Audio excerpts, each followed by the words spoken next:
చివరికి ఆ సర్పంచులు ఎంపీటీసీలు గవర్నర్ గారిని కలిసి మొరబెట్టుకున్నారు, మంత్రుల్ని కలిసి మొరబెట్టుకున్నారు. చలో అసెంబ్లీ కార్యక్రమానికి వస్తే వాళ్ళను అరెస్ట్ చేసి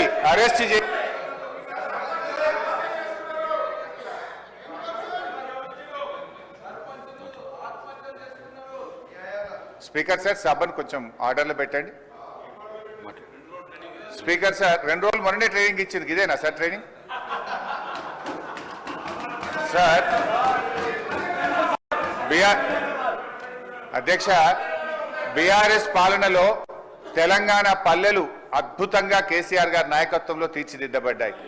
పల్లె ప్రగతి, పట్టణ ప్రగతి అనే కార్యక్రమం పెట్టి ప్రతి నెల పల్లె ప్రగతి కింద గ్రామాలకు 275 కోట్లు ఇచ్చాం, పట్టణ ప్రగతి కింద 150 కోట్ల రూపాయలు ఇచ్చాం.